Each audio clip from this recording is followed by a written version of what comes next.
To understand the relationship between Israel and Saudi Arabia, you first need to know how Saudi Arabia became a country.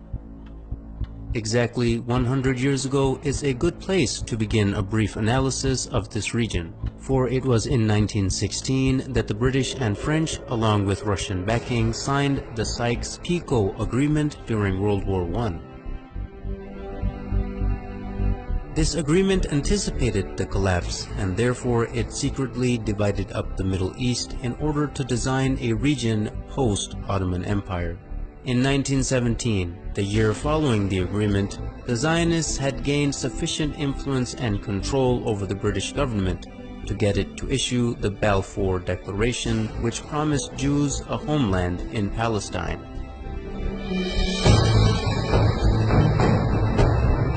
Even though the population of Palestine was at the time 85% Arab and only 7% Jewish.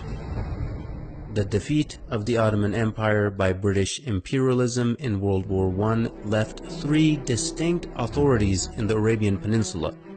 In the west, the Sharif of Hijaz; in the north, Ibn Rashid of Hayl; and in the east, Amir bin Saud of Najd with his religiously fanatical followers, the Wahhabis.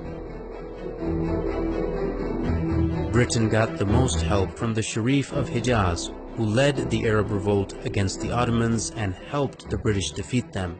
In return for his support, the British had agreed and promised him the establishment of a single Arabian country from Gaza to the Persian Gulf. After the war, however, Britain did not keep its promises. Instead, it drew up the Sykes-Picot Agreement and issued the Balfour Declaration. The Sharif was discontent with this betrayal and told the British that he would never sell out Palestine to the Empire's Balfour Declaration. He would never allow the establishment of a Zionist state in Palestine or accept the new random borders drawn across Arabia by British and French imperialists. At this point, T.E. Lawrence, famously known as Lawrence of Arabia, was dispatched to bribe the Sharif and buy his support. When this didn't work, T.E. Lawrence turned to threats, which were also echoed by the colonial secretary Winston Churchill.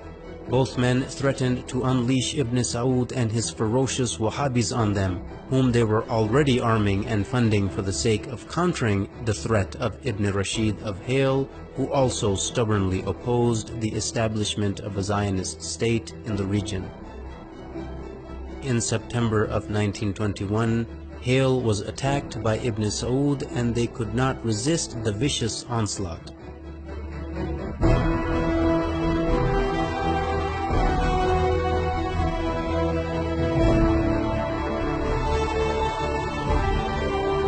They officially surrendered in November of 1921.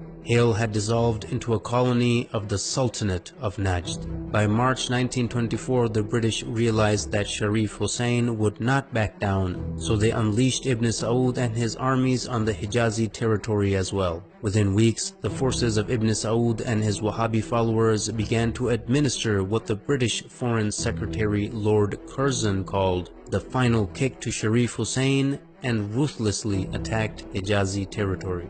By September 1924, Ibn Saud had overrun Ta'if, the summer capital of the Sharif. In mid-October 1924, Ibn Saud captured Mecca, the holiest place in Islam.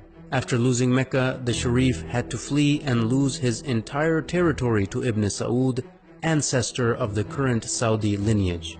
In January 1925, Ibn Saud had begun his siege of Jeddah, and the city finally surrendered in December 1925, bringing an end to over 1,000 years of caliphate rule which had begun after the demise of Prophet Muhammad. In February 1926, the new unified Wahhabi state was rebranded by the empire in 1932 as the Kingdom of Saudi Arabia.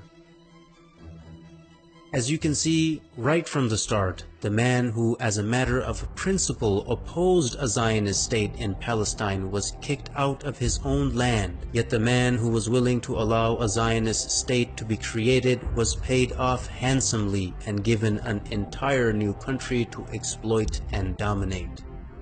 Even today, any nation that is opposed to the legitimacy of the Zionist entity are being destroyed one by one, while the nations that support the existence of the Zionist entity, like Saudi Arabia, are being compensated handsomely for their subservience. Are there any similarities between the Wahhabi and Zionist ideologies, who seem to be completely opposite, but both the creations of the British Empire? Stay tuned to find out.